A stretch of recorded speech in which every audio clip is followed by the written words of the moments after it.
자, 오늘 함께 은혜 나누실 말씀은요, 출애굽기 25장 1절부터 2절 말씀입니다. 여호와께서 모세에게 일러 가라사대 이스라엘 자손에게 명하여 내게 예물을 가져오라 하고 무릇 즐거운 마음으로 내는 자에게서 내게 드리는 것을 너희는 받을지니라. 아멘. 네, 오늘은 출애굽기 25장 1절부터 2절 말씀을 중심으로 즐거운 마음으로 성막을 지으라라는 제목으로 함께 은혜를 나누고자 합니다. 지금 우리는 2부 성막의 기초에 관해서 공부를 하고 있는데 그 가운데서도 3장 성막을 짓는 자세에 대해서 함께 은혜 나누고 있습니다. 성막을 짓는 자세에는 세 가지가 있어요. 첫 번째는 즐거운 마음으로 성막을 지으라. 그리고 또 하나님이 말씀하신 식양대로 지으라. 그리고 시련을 이기고 성막을 지으라. 요 세 가지입니다. 그 가운데서 오늘은 즐거운 마음으로 성막을 지으라라는 말씀인데, 자, 오늘 읽으신 이 출애굽기 25장 1절 2절 말씀은요, 이제 하나님께서 십계명과 또 성막의 설계도를 주기 위해서 그 이스라엘 백성들에게 너희가 예물을 가져와라. 성막을 지을 수 있는 그런 모든 물건들을 가져오라. 이렇게 이제 먼저 명령을 하십니다. 그 예물을 가져올 때 무릇 즐거운 마음으로 내는 자에게서 내게 드리는 것을 너희는 받을지니라. 자, 이렇게 즐거운 마음으로 가져오라. 이렇게 말씀하셨습니다. 여기서 이 즐거운 마음이라고 하는 것은요, 하나님을 영접하는 마음입니다. 하나님을 영접하고 하나님과 함께 한다는 것이 너무나 즐거운 거예요. 그래서 이스라엘 백성들에게 있어서 지금까지 귀로만 듣던 하나님, 그런 하나님을 내가 직접 모실 수 있는 그런 성막을 지을 수 있다라고 하는 것이 얼마나 큰 기쁨이고 즐거움이겠어요. 그러니까 그 즐거운 마음으로 이제 예물을 가져오게 되는데, 사실은 출애굽기 25장에서 이 말씀을 하자마자 이 이스라엘 백성들이 예물을 가져온 게 아닙니다. 이 25장부터 36장 사이에 여러 가지 일들이 생기죠. 그 가운데서도 이렇게 모세가 십계명을 가져오고, 그래서 이제 모세가 시내산에서 이제 하나님의 음성을 이스라엘 백성들로 듣게 됩니다. 그래서 거기서 이제 모두 다 하나님 말씀에 준행하겠다고 했지만은 이스라엘 백성들은 먼저 내려가고 모세는 이제 계속 시내산에 있었던 거예요. 그런데 이제 모세가 아무리 기다려도 안 내려오니까 이 이스라엘 백성들이 어리석게도 우리를 애굽에서 인도하신 하나님이 어떤 모습이었을까? 그래서 그 모습을 상상해서 만든 게 바로 금송아지 우상이죠. 그 우상을 앞세우고 거기서 이제 막 축제를 벌이면서 우상 숭배의 죄를 짓게 됩니다. 그 모습을 본 모세가 내려오면서 돌판을 깨트리죠. 그러고 나서 하나님께 또 간절히 간구해서 다시 한번 이 백성들을 용서해 주시고 하나님께 회개를 합니다. 그렇게 해서 이제 다시 하나님께서 새롭게 돌판을 주시고, 그러면서 그 다음에 이제 36장에 가서 이제 실제로 이제 성막을 지어가는 그런 장면들이 나오는데, 출애굽기 36장 1절부터 7절을 보면은요, 이제 본격적으로 이 성막을 짓게 됩니다. 성막을 짓도록 이제 실행에 옮기는 거죠. 그래서 이스라엘 백성들이 이렇게 많은 예물이 도대체 어디서 나왔을까? 그거는 이제 애굽에서 나올 때 그 재앙이 계속 되니까 나중 가서는 제발 여기서 나가라 그러면서 막 온갖 은금 폐물들을 주면서 이스라엘 백성들은 나가라고 했습니다. 그때 엄청나게 많은 재물을 이스라엘 백성들이 가지고 애굽에서 나올 수 있었던 것이죠. 자, 여기 출애굽기 36장 1절부터 7절에 보면은 브살렐과 오할리옵과 및 마음이 지혜로운 사람 곧 여호와께서 지혜와 총명을 부으사 성소에 쓸 모든 일을 할 줄 알게 하심을 입은 자들은 여호와의 무릇 명하신 대로 할 것이니라. 모세가 브살렐과 오홀리압과 및 마음이 지혜로운 사람 곧 그 마음에 여호와께로 지혜를 얻고 와서 그 일을 하려고 마음에 원하는 모든 자를 부르매. 자, 여기 보면은 그 브살렐이라든가 오홀리압 또 이렇게 마음이 지혜로운 사람들, 성막을 능히 지을 수 있는 그런 손재주가 있고 그런 능력이 있는 사람들을 하나님께서 부르신다는 거예요. 그런데 그 마음에 여호와께로 지혜를 얻고 와서 그 일을 하려고 마음에 원하는 모든 자를 부르셨다는 거예요. 이 말씀은 뭐냐면은 지혜도 있고 능력도 있어요. 성막을 충분히 지을 만한 그런 능력이 되지만은 그 사람 마음에 원하지 않는다라고 하면은 하나님께서 부르지 않는다는 겁니다. 자, 교회 내에서도 얼마나 많은 재주꾼들이 많겠어요. 세상에서 이런저런 일들을 하고 있는 여러 가지 달란트와 재능을 가진 사람들이 많이 있겠죠. 그런데 그런 사람들을 하나님께서 다 쓰는 게 아니라는 거예요. 하나님께서 그런 지혜를 주셨고 또 그 일을 할 수 있어요, 그 사람도. 그러나 그 마음에 원하지 않는다라고 하면은 하나님이 쓰시지 않는다는 거예요. 그러니까 우리가 하는 이 모든 주의 일, 충성은 억지로 하는 사람은 절대로 하나님이 시키지 않는다는 겁니다. 그래서 어떤 경우 그러죠. 전도했는데 저 사람은 정말로 세상에서 이런 능력이 있고 저런 능력이 있습니다. 교회 와서 참 충성하면 좋을 것 같습니다. 라고 말하지만 물론 그게 맞아요. 그럼 얼마나 좋겠어요. 그러나 그 마음에 원하지 않는다라고 하면은 하나님께서 쓰지 않는다는 거예요. 성박에 있는 이 말씀 가운데도 그 일을 하려고 마음에 원하는 모든 자를 불렀다는 거죠. 그래서 우리도 충성할 때 나를 이렇게 충성하는 일꾼으로 써주신다라고 하는 것은 그나마 나에게 자원하는 마음이 있다라고 하는 거예요. 근데 그 마음이 사라진다라고 하면 하나님이 절대로 쓰지 않는다라는 사실을 우리는 성경을 통해서 분명히 알아야 됩니다. 자, 3절입니다. 그들이 이스라엘 자손의 성소의 모든 것을 만들기 위하여 가져온 예물을 모세에게서 받으니라. 그러나 백성이 아침마다 자원하는 예물을 연하여 가져오는 거로. 그러니까 계속 아침마다 백성들이 예물을 가지고 이제 모세에게 가져오는 겁니다. 성소의 모든 일을 하는 지혜로운 자들이 각기 하는 일을 정지하고 와서 모세에게 고하여 가로되 백성이 너무 많이 가져오므로 여호와의 명하신 일에 쓰기에 남음이 있나이다. 너무 많이 가져온 거예요.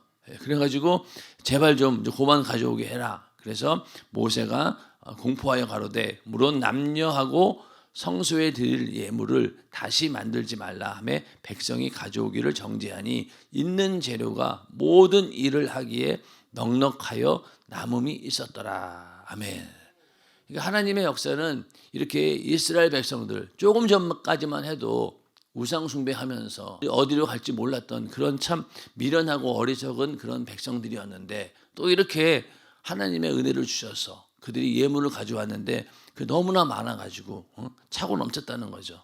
넉넉해서 남음이 있었다. 그래서 하나님께서 하시는 일은 이렇게 항상 차고 넘칩니다. 그래서 은혜도 그렇고 우리에게 주신 모든 사랑도 그렇고 하나님이 하시는 일들은 우리가 생각한 것보다 훨씬 더 넘치게 하나님께서는 복을 주시는 분입니다. 인정하시면 아멘 하시기 바랍니다. 그래서 우리가 어떨 때는 기대하기를 요만큼만 기대했는데 나중에 보니까 기도 응답은 내가 생각한 것보다 훨씬 더 많은 그런 축복을 해주시는 걸 보게 되면서 하나님은 항상 넘치게 역사하시는 분이다.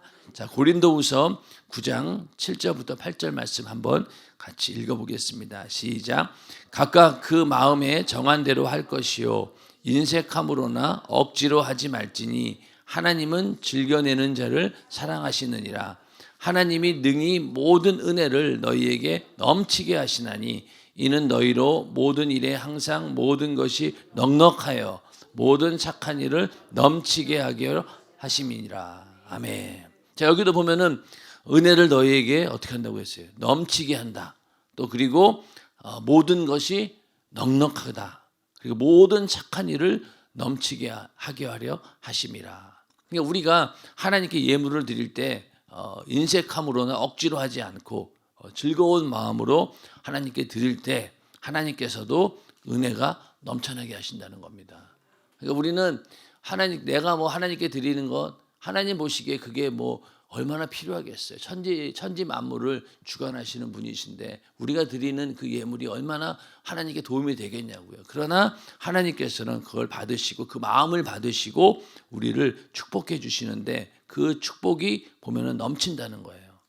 여기 보면은 모든 착한 일을 넘치게 하려 하심이라. 그래서 성경에 보면은 이 착한 일이라고 하는 것이 어떤 내용이냐면은 사도행전 10장 38절에 보면 하나님이 나사렛 예수에게 성령과 능력을 기름 붓듯 하셨음에 저가 두루 다니시며 착한 일을 행하시고, 예수님께서 행하신 모든 일들이 착한 일이었다는 거예요.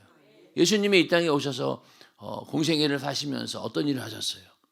병을 고치고 또 능력을 행하시고 불가능한 문제를 해결해 주시고 마귀에게 눌린 모든 자를 고치셨으니 이는 하나님이 함께 하셨습니다. 하나님께서 하시는 착한 일은 마귀에게 눌린 모든 자들을 고쳐주시는 거예요. 자, 여러분들 지금 이 순간에 마귀에게 눌려가지고 문제가 있습니까? 그럼 하나님께서 착한 일을 행하신다는 거예요. 그러면 어떨 때 우리가 억지로 하지 않고 하나님께 즐겨내는 자들에게 기도하면은 이렇게 마귀에게 눌린 모든 문제를 해결해 주신다는 겁니다. 그래서 우리가 정말로 즐거운 마음으로 자원하는 마음으로 하나님께 예물을 드리고 또 하나님께 감사를 드리고 또 이렇게 새벽 예배 드리는 것도 어떻게 보면은 하나님 보시기에 시간을 드리는 거잖아요. 우리의 가장 소중한 시간을 드리는 거예요. 그러니 하나님께서 그걸 받으시고 어떻게 한다는 거예요? 넘치게 은혜를 주신다는 겁니다.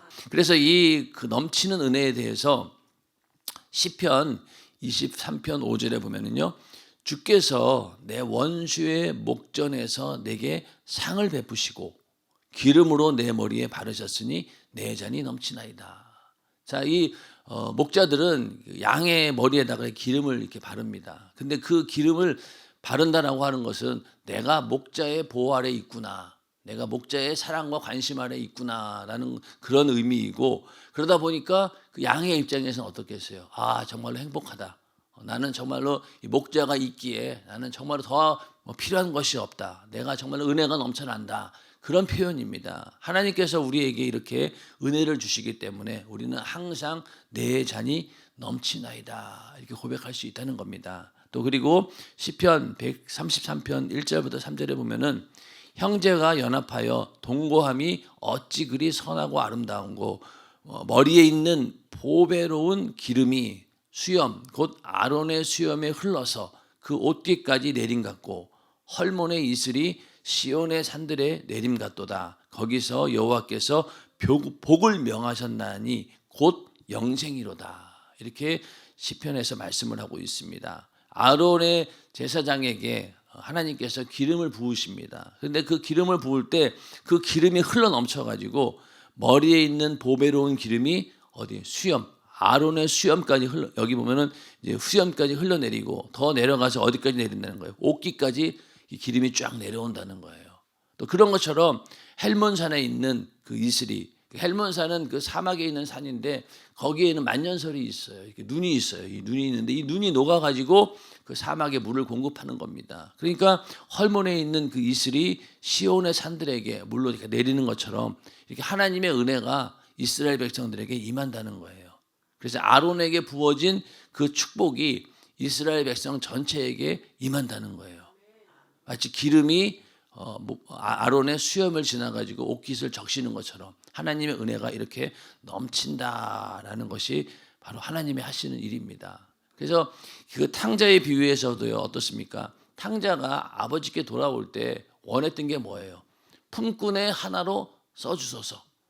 그 품꾼은 종도 아닙니다. 종은 그나마 숙식을 제공해 주잖아요. 그렇죠? 매일 이제 집에서 밥 먹고 자면서 일을 하는 게 바로 그 종인데 품꾼은 뭐예요? 그냥 품꾼은 일이 있을 때만 잠깐 불러다가 쓰는 일용직보다 그 정도보다 못한 거예요. 언제 뭐 부를지 안 부를지 모르는 거예요. 그래서 그런 정도로 불러가지고 종도 아닌 품꾼으로 써달라고 그런 마음을 가지고 돌아온 거예요. 근데 하나님께서는 어땠어요? 그 아버지는 어땠어요? 그 아버지는 그 아들을 한 번도 자기 아들이 아니라고 여긴 적이 없던 거예요. 계속 기다리고 있었죠. 오자마자 그를 덥석 안고 모든 아들의 지위를 그대로 회복시켜 주십니다. 그런 것처럼 우리도 어떻습니까? 하나님께서 우리를 사실은 지옥에서 그 지옥의 영원한 형벌에서 건져 주신 것만 해도 감사한 거잖아요. 그죠? 그래서 그 다음에 만약에 우리를 지옥에서 건져가지고 만약에 종처럼 부린들 우리는 아무 할 말이 없는 자들이에요. 그런데 지옥에서 우리를 건져주셨는데 거기다가 우리를 하나님의 자녀 삼아 주셨어요. 거기다가 또 우리가 주님의 신부가 될 수 있는 그런 자격을 주셨으니 우리에게는 너무너무나 과분한 은혜이고 사랑입니다. 하나님의 넘치는 은혜를 우리에게 주신 거죠. 이렇게 넘치는 은혜가 우리 때로 끝나는 게 아니라 어디까지 갑니까? 천대의 하나님께서 복을 주신다라고 했잖아요. 그래서 우상숭배의 저주는 3, 4대까지 이어지지만은 하나님이 주시는 이 복은 넘쳐나서 천대에 이르기까지 영원히 간다는 거예요. 그래서 결국은 여호와께서 복을 주셨는데 그 복이 뭐라고요? 곧 영생이라는 겁니다. 이 복을 받은 자들이 바로 우리들입니다. 인정하시면 아멘 하시기 바랍니다. 그러니까 우리는 이 하나님의 넘치는 복, 이 영생의 복을 받은 자들입니다. 그래서 오늘도 하나님이 주시는 이 은혜가 넘쳐나기를 주님의 이름으로 축원합니다.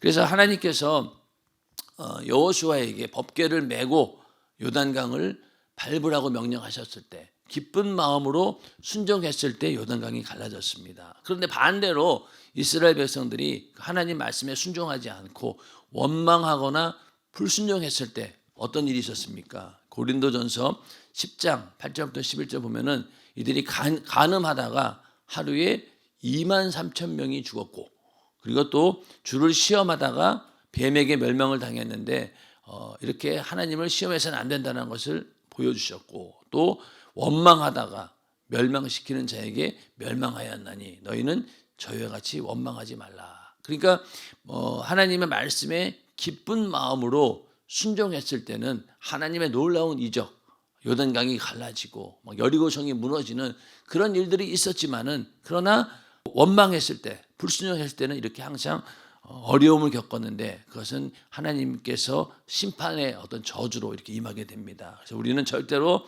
하나님 말씀을 기쁜 마음으로 순종해야 됩니다.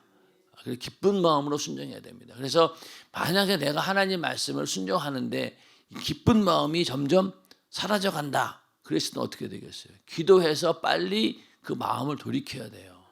그게 점점 그 마음이 잘못 커지게 되면은요, 이런 하나님의 재앙이 임하게 되고 또 하나님의 심판이 임하게 됩니다. 그래서 우리는 그러지 않도록 항상 원망하거나 불평하거나 불순종하지 않고 기쁜 마음으로 순종하는 우리 모두가 되기를 주님의 이름으로 축원합니다. 그 가나안 그 땅을 정복할 때도 여호수아와 갈렙은 어떤 사람들이었습니까? 바로 기쁨으로 하나님의 약속을 믿은 자들이죠. 그러나 다른 사람들은 엄청나게 아주 부정적인 보고를 합니다. 그래서 그 부정적인 보고 때문에 이스라엘 백성들이 엄청나게 큰 고통을 받게 되는데, 바로 40년 동안 광야에서 유리하게 된 이유가 뭐였어요? 그들이 정탐을 하고 왔을 때 40일 동안 보고 왔거든요. 그 결과에 따라서 40일의 하루를 1년으로 계산해 가지고 40년간 광야에서 유리하게 되었고, 또 그 출애굽했던 1세대들은 가나안 땅에 들어가지 보지도 못하고 다 죽게 되는데, 그 중에 누구만 제외된 거예요? 여호수아하고 갈렙 두 사람만이 가나안 땅에 들어가게 된다는 겁니다. 그래서 우리가 기쁜 마음으로 하나님의 약속을 믿고 순종한다라고 하는 것이 얼마나 큰, 그것도 복이죠. 여호수아와 갈렙 같은 이런 믿음이 있기를 주님의 이름으로 축원합니다. 근데 항상 보면은 교회 내에도 여호수아와 갈렙 같은 사람만 있으면 얼마나 좋겠어요. 항상 부정적으로 모든 것을 생각하는 사람들이 있습니다. 근데 그런 사람들은 보면은 삶 자체가 그래요. 그러니까 집에 모든 집안 일을 하거나 또 회사 일을 하거나 자기가 세상 살아가는 일 가운데도 모든 일들을 부정적으로 생각합니다. 그러니까 어떻게 보면 그것이 굉장히 면밀하고 또 뭔가 꼼꼼하고 그런 것 같지만은요, 그렇지 않아요. 그 얘기는 뭐냐? 이미 그 걱정, 의심, 염려에 붙들려 있다는 의미이기도 합니다. 그렇잖아요. 자꾸 부정적인 생각을 하고 또 염려하고 그러기 때문에, 걱정하기 때문에 그런 부정적인 생각들을 하게 되는 거거든요. 그래서 우리는 항상 하나님 말씀을 우리가 받을 때도 그렇고, 또 하나님께서 나를 인도해 주시고 책임져 주시는 그런 삶을 주관하시는 분이 하나님이시라고 인정한다라고 하면은 우리 안에 그런 부정적인 마음들을 싹 다 내려놓아야 됩니다. 아무리 환경을 봤을 때 그런다 할지라도 우리의 생각과 마음은 믿음으로 그런 부정적인 생각들을 싹 몰아내야 되는 거예요. 이스라엘 백성들이 그 부정적인 보고에 얼마나 이게 참 그 사람 두려워했는지 민수기 14장 1절에 보면은요, 온 회중이 소리를 높여 부르짖으며 밤새도록 백성이 곡하였더라. 이렇게 나오고 있어요. 민수기 14장 1절을 보면은 이 부정적인 보고의 영향이 얼마나 컸든지 온 회중이 소리를 높여가지고 부르짖으며 밤새도록 곡했다는 거예요. 그리고 그 뒤에 가면은 막 모세가 막 그렇게 그들을 말리니까 막 돌로 쳐서 죽이려고 할 정도로, 그 정도로 이 부정적인 이 보고가 그 이스라엘이라고 하는 공동체에 준 영향이라고 하는 건 막강했던 거예요. 그러니 하나님께서도 야, 이렇게 믿음이 없을까? 이렇게 나를 못 믿을까? 왜? 그들은 홍해가 갈라지는 것도 봤고 수많은 이적을 봤음에도 불구하고 이렇게 하나님의 말씀에 복종하지 못하고 순종하지 못하는 모습을 보고 얼마나 하나님께서도 참 안타까웠으면은 40년 동안 이스라엘 백성들을 광야에 유리하게끔 했겠어요. 그 얘기는 뭐냐면은 야, 니들은 아직도 하나님의 백성이 되려면 멀었구나. 좀 더 훈련을 받아야 되겠다.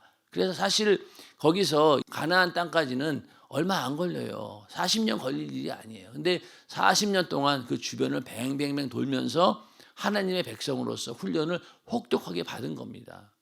그런 좋은 의미에서 그런 거죠. 그러나 한편으로 이스라엘 백성들이 이렇게 하나님을 믿지 못하고 하나님을 신뢰하지 못했기 때문에 결국 이런 일들이 벌어진 겁니다. 그래서 하나님의 약속은 누구의 것이냐? 바로 기쁨으로 순종하는 자의 것입니다.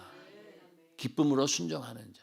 아무리 나에게 힘든 일을 명령한다 할지라도. 자, 여기 동탄연세중학교에 제가 와보니 직분들을 막 여러 개 갖고 있는 분들이 많더라고요. 그래서 이 모임 가면은 저분 또 만나고, 저 모임 가면은 또 만나고, 그리고 정말 보면은 몇 개씩 겹치더라고요. 그런 걸 보면서 저렇게 힘들고 어렵고 순종하는 것들이 기쁜 마음으로 내가 감당하게 될 때 이 복이 그대로 임하는 겁니다. 하나님께서 주시고자 하는 복이 하나님의 역사를 더 뜨겁게 경험할 수 있다는 거죠. 여러분들 충성하는데 정말로 여호수아 갈렙처럼 기쁜 마음으로 즐거운 마음으로 믿음으로 할 때 하나님께서 엄청나게 큰 복을 주실 줄로 믿습니다. 여러분들 그 축복의 주인공이 다 되기를 주님의 이름으로 축원합니다.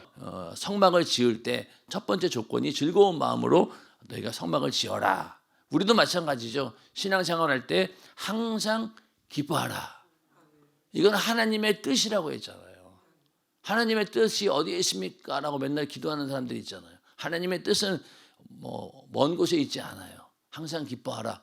또 뭐예요? 쉬지 말고 기도하라. 범사에 감사하라. 이게 하나님의 뜻이에요.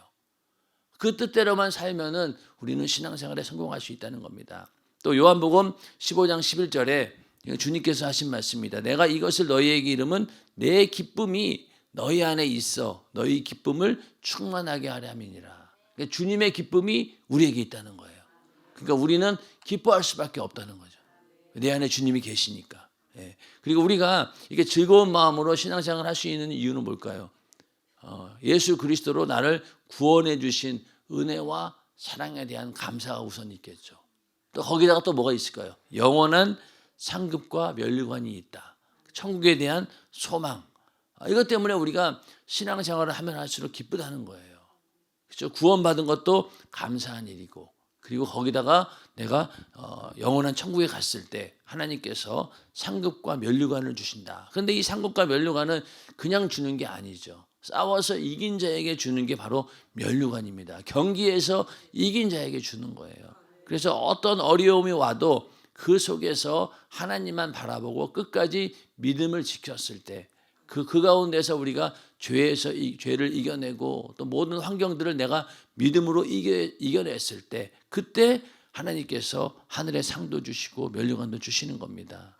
그렇기 때문에 우리는 그거를 바라보면서 나에게 닥쳐진 모든 주의 일을 감당하고 또 그 일을 감당하면 어떻겠어요? 얼마나 많은 어려움들이 있겠습니까? 그런 것들을 능히 이겨내는 자, 그런 믿음을 가진 자들에게 하나님께서 영원한 상급과 면류관을 주시고 우리는 그것을 기대하고 소망하면서 그렇게 충성할 때 늘 우리 안에도 어떤 마음이 있다는 거예요. 즐거운 마음이 넘쳐난다는 겁니다. 오늘 하루도 즐거운 마음으로 기쁜 마음으로 주의 일에 충성하는 우리 모두가 되기를 주님의 이름으로 축원합니다. 그래서 우리의 신앙생활에 기쁨을 잃어간다라고 하는 것은요, 신앙생활 자체가 뭔가 빼앗기고 있다.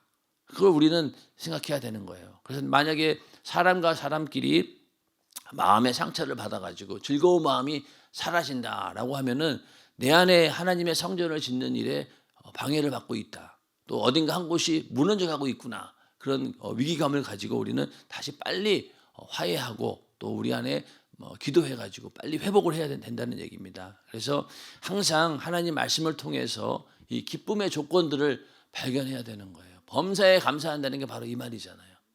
근데 보면은 도저히 이것은 기쁨의 조건이 아니에요. 그러나 그 가운데서도 기뻐할 수 있는 게 바로 하나님의 능력이고 또 하나님의 말씀입니다. 그래서 성령의 열매가 바로 희락, 기쁨이죠. 그래서 성령이 주시는 기쁨과 즐거움이 우리 안에 있어야 된다는 겁니다. 그래서 성령이 주시는 그 즐거움은 현실 상황은 도저히 기뻐할 만한 그런 상황은 아니지만 사도 바울이 그렇잖아요. 감옥에 갇혀 있는데 뭐 기쁜 일이 있겠어요. 그럼에도 불구하고 그는 빌립보 감옥에서 기뻐하라, 기뻐하라 계속 외치고 있습니다. 왜? 자기 자신이 기쁘고 그 즐거움을 주체할 수 없기 때문에 그 빌립보 교인들에게 옥중에서라도 그렇게 말씀을 전하는 겁니다. 억지로 하는 게 아니라는 거죠. 그런 것처럼 성령께서 우리 안에 기쁨과 즐거움을 주실 때 우리는 주의 일도 넉넉히 할 수 있고 또 어떠한 시련이 오고 어려움이 온다 할지라도 믿음으로 끝까지 승리할 수 있다는 겁니다. 자, 오늘 우리가 성막을 지을 때 즐거운 마음으로 기쁜 마음으로 지어야 된다라고 하는 그런 말씀이 우리의 삶 가운데 온전히 이루어져서 어떤 일을 하든 하나님의 주시는 기쁨으로 오늘 하루도 승리하는 우리 모두가 되기를 주님의 이름으로 축원합니다.